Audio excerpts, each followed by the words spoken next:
Whoops. Hope it didn't make you dizzy there.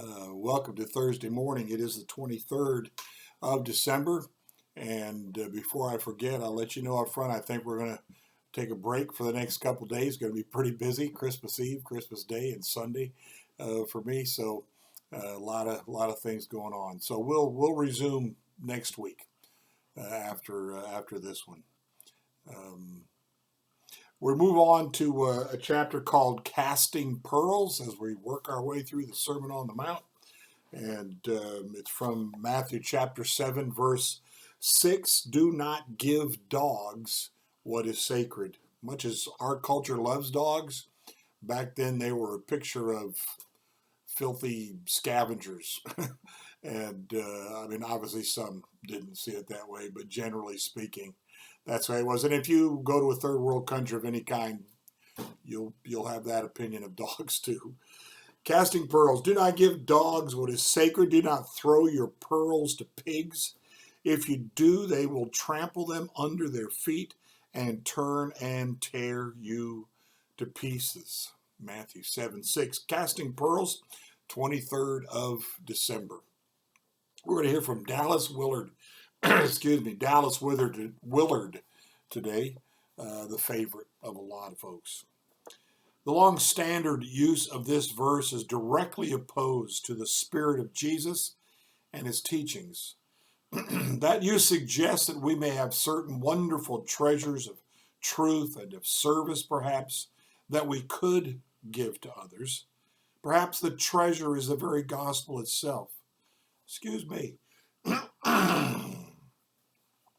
But there are some who are not worthy of those treasures. We have to watch for such people. Normally, they are thought of as people who will not accept our treasure or who would not use it rightly. They are the pigs or the dogs in question. And we are not to waste our good things on these worthless or evil people. So goes the standard reading of verse 6. But it is hard to imagine anything more opposed to the Spirit of Jesus than this. Indeed, the very coming of Christ, the pearl of God into the world, would be a case of pearls before pigs, thus understood. So let us be clear once and for all that Jesus is not suggesting that certain classes of people are to be viewed as pigs or dogs. Nor is he saying that we should not give good things and do good deeds to people who might reject or misuse them. In fact, his teaching is precisely the opposite. We're to be like the Father in the heavens, who is kind to the unthankful and the evil. Luke 6:35. The problem with pearls for pigs is not that the pigs are not worthy. It is not worthiness that is in question here at all, but helpfulness. Pigs cannot digest pearls, cannot nourish themselves upon them. Likewise, for a dog with a Bible or a crucifix, the dog cannot eat it. The reason these animals will finally turn and rend you when you one day step up to them with another load of Bibles or pearls is that you, at least, are edible. Anyone who has ever had serious responsibilities of caring for animals will understand immediately what Jesus is saying. And what a picture this is of our efforts to correct and control others by pouring our good things, often truly precious things, upon them, things that they nevertheless simply cannot ingest and use to nourish themselves. Often we do not even listen to them. We know without listening. Jesus saw it going on all around him all the time, as we do today. And the outcome is usually exactly the same as with the pig and the dog. Our good intentions make little difference. The needy person will finally become angry and attack us. The point is not the waste of the pearl, but that the person given the pearl is not helped. How often this happens between child and parent, Along with condemnation, they usually go hand in hand. The counterattack is the number one cause of alienation between the generations.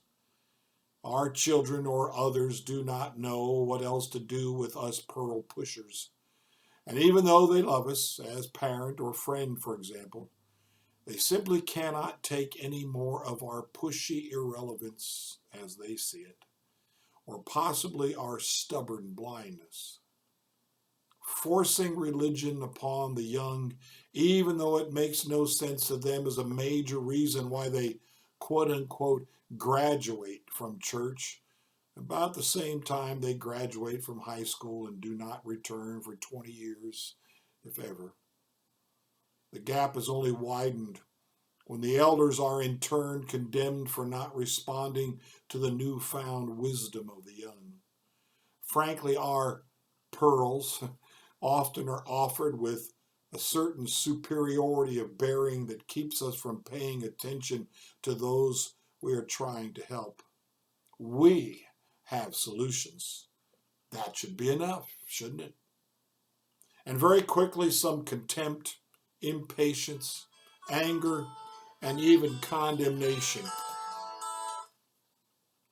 slips into our offer. And the very goodness of our pearl may make us think that we couldn't possibly have the wrong attitude toward the intended recipient. Would we be offering them such pearls if our heart were not right? Unfortunately, we just might. It has been done. And how we honestly feel when our pearl is left there on the ground to be walked on by the unenthusiastic recipient will be a pretty good sign of where our heart was in the first place. Very interesting. I just today read an article about, well, actually it was in the paper. It was in the paper. 4 local United Methodist churches, well, not local so much as down a ways, I guess, in Pennsylvania, I think. They merged together because they couldn't keep people coming. The younger generation has moved on, and there's a lot of different reasons for that, but we can't keep offering to them the way it always has been. Because it's a new generation. They look at things differently. They think differently. And we need to be prepared for that. We can't just keep throwing our pearls at them, as it were, and get mad at them when they don't want them. We need to put the gospel in packaging that speaks to our age, that speaks to these generations that are younger than we are. We need help. We need help. We need to know how to meet the needs of those who don't understand what we're talking about or who are not interested in what we're talking about and just simply don't want it. Let's pray and ask the Lord to help us with that. Search out answers, look for ways to give our pearls to others in such a way that they see the value of them and understand them. Blessings to you today. We'll pick this all up again early next week. Take care.